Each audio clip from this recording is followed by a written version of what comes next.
Welcome friends, आज की इस वीडियो में हम लोग 9th क्लास सिन बोर्ड के चैप्टर नंबर 3 डायनामिक्स के वर्क एग्जांपल नंबर 3 को आज डिस्कस करेंगे। तो चलिए आज की इस वीडियो को शुरू कर देते हैं। तो find a force that can stop a body to rest in 4 second from its initial velocity of 16 metre per second. The mass of body is 3 kg। तो हमें एक फोर्स फाइंड करनी है that can stop a body to rest, जो कि किसी भी body को स्टॉप कर सके। याद रहे कि फिजिक्स में बॉडी किसी भी ऑब्जेक्ट के लिए इस्तेमाल होता है। तो हमें वो फोर्स फाइंड करनी है जिससे हम किसी भी बॉडी को स्टॉप कर सकें, stop to body to rest in 4 second, और उसे 4 सेकेंड के अंदर अंदर उस बॉडी को स्टॉप कर सकें, यानी उसको रेस्ट वाली फॉर्म में लेकर आएँ from its initial velocity of 16 metre per second, जो कि इनिशियली 16 मीटर पर सेकेंड की वेलोसिटी से चल रही है, और उसे हमने 4 सेकेंड के अंदर अंदर उस बॉडी को स्टॉप करके यानी उसको रेस्ट में लेकर आना है। और ऐसी सूरत में बोल रहे हैं कि the mass of the body is, और वो जो मास है उस बॉडी की जो कि 16 मीटर पर सेकेंड की वेलोसिटी के साथ मूव कर रही है, उसका मास हमारे पास है 3 kg। तो चलिए मैं डायग्राम बना देता हूँ यहाँ पर। तो हमारे पास सबसे पहले एक find the force that can stop a body, एक बॉडी है हमारे पास जो कि मूव कर रही है, stop the body to rest from its initial velocity, और उसकी इनिशियल वेलोसिटी है जिसके साथ वो मूव कर रही है हमारे पास है 16 मीटर पर सेकेंड। उसके बाद हमसे पूछ रहे हैं कि अगर हम इसको स्टॉप करें तो वो फोर्स क्या होगी। तो वो फोर्स हमें फाइंड आउट करनी है, यानी इस तरफ से वो फोर्स अप्लाई होगी ताकि हम इस ऑब्जेक्ट को या बॉडी को रोक सकें। इसी सूरत में जो बॉडी का मास हमारे पास दिया हुआ है वो है 3 kg, और साथ में हमें टाइम दिया हुआ है कि हमें ये काम इसको इधर से इधर तक आप सपोज कर लें कि हमारे पास जो 4 सेकेंड लगेंगे वो यहाँ से यहाँ तक हमें इस दौरान इस ऑब्जेक्ट को या बॉडी को रोकना होगा। तो वो टाइम हमारे पास 4 सेकेंड का है, वो इतना दौरानिया है जिसके अंदर हमने फोर्स लगाकर उस बॉडी को रोकना है जिसका मास 3 kg है, और वो इनिशियली 16 मीटर पर सेकेंड की वेलोसिटी के साथ मूव कर रही है। तो चलिए आज की इस वीडियो को शुरू करते हैं और उस न्यूमेरिकल को सॉल्व करते हैं। तो डेटा हमारे पास और गिवन में सबसे पहले हमें जो चीज़ दी हुई है वो है इनिशियल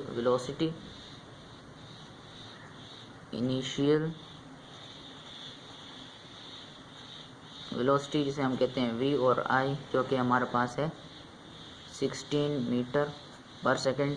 याद रहे कि इन्होंने इधर ms-1 लिखा हुआ है, तो आप इसे इस तरह भी लिख सकते हैं 16 मीटर पर सेकेंड या फिर 16 मीटर सेकेंड -1, क्योंकि जब ये s जो है ऊपर आएगा तो ये -1 बन जाएगा। तो इनिशियल वेलोसिटी हो गई हमारे पास। उसके बाद जो है हमारे पास टाइम दिया हुआ है, जो टाइम है हमारे पास टाइम स्मॉल t सिंबल होता है इसका, और वो हमारे पास है 4 सेकेंड। और उसके बाद हमारे पास जो है वो मास दिया हुआ है, तो मास का सिंबल होता है स्मॉल m, जो कि हमारे पास है 3 kg। अब ऐसी सूरत में पूछ रहे हैं कि हमें फोर्स फाइंड आउट करनी है। तो फोर्स के लिए हमें रिक्वायर्ड है, तो रिक्वायर्ड की हेडिंग आप लोगों ने डाल के फोर्स लिख देना है। फोर्स, और फोर्स का सिंबल होता है कैपिटल F, और वो हमें फाइंड आउट करना है।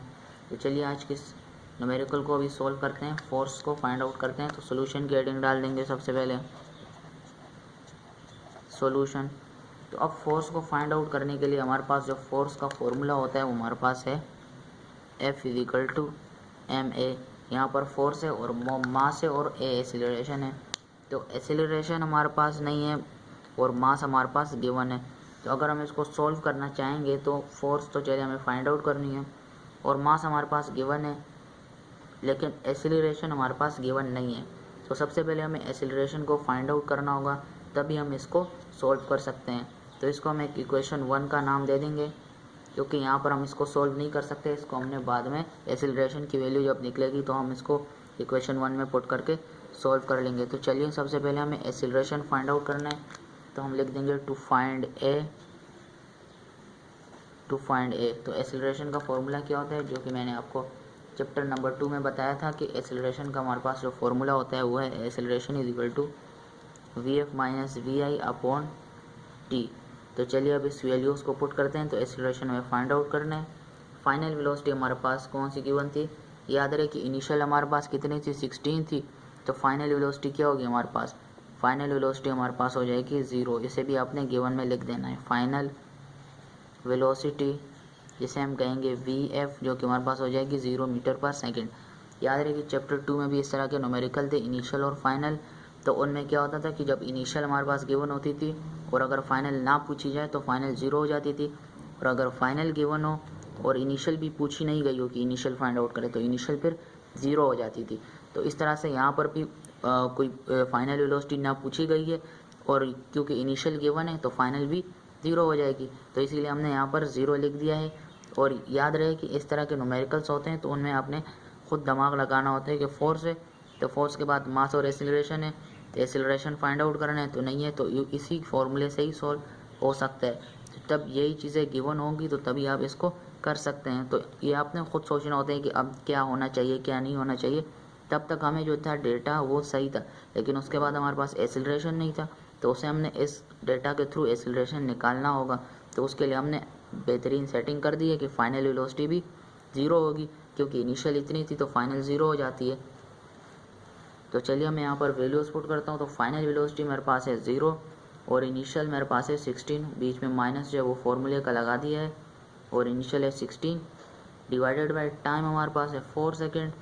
तो चलिए अब एक्सीलरेशन को निकाल देते हैं। तो 0 में से 16 को नहीं निकाल सकते, या 0 में से 16 को निकाल भी दें तो आने वाला आंसर हमारे पास 16 ही होगा, क्योंकि 0 में किसी भी चीज़ को ऐड करें या माइनस करें तो उससे रियल वैल्यू पर कोई फ़र्क नहीं पड़ता। और माइनस तो फॉर्मूले का यहाँ पर माइनस जो है यहाँ पर 16 बड़ी वैल्यू है उसके साथ माइनस लगा हुआ है तो नीचे माइनस आ गया डिवाइडेड बाय 4।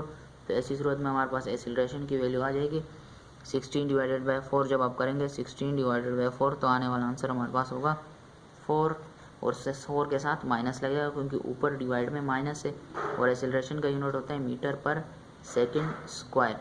और अगर आप इस तरह से करना चाहें 4 1 ज़ार 4, 4 4 ज़ार 16, तो 4 डिवाइडेड बाई 1 तो हमारे पास आंसर 4 ही आएगा, क्योंकि -4 मीटर पर सेकेंड स्क्वायर होगा।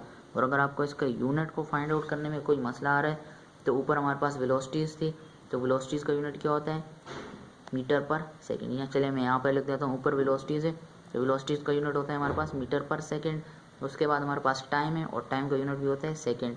तो ये मीटर पर सेकेंड है तो मीटर पर सेकेंड से मल्टीप्लाई होकर सेकेंड स्क्वायर बन जाएगा। तो इस तरह से हमारे पास एक्सीलरेशन का यूनिट बन जाएगा। अभी हमारे पास जो है वो एक्सीलरेशन की वैल्यू आ गई है, तो अभी हमने इसको पुट करना है इक्वेशन नंबर 1 में, जो कि हमारे पास तो फोर्स था F=m है, तो हमने एक्सीलरेशन फाइंड आउट कर दिया। तो इसे इक्वेशन 1 में एक्सीलरेशन की वैल्यू को पुट करते हैं। तो यहाँ पर आप देख सकते हैं कि आपने एक लाइन लिख देनी है, putting the value of A in equation 1। तो इक्वेशन 1 हमारे पास क्या था, F=m है, तो F हमारे पास फाइंड आउट करना है, और मास हमारे पास जो था वो था 3 इंटू एक्सीलरेशन हमारे पास है -4, तो 3 इंटू -4 तो आने वाला आंसर हमारे पास होगा F=-12, और फोर्स का यूनिट होता है न्यूटन। उम्मीद करता हूँ आपको आज की वीडियो पसंद आई होगी। अगली वीडियो में मिलेंगे। अल्लाह हाफिज़।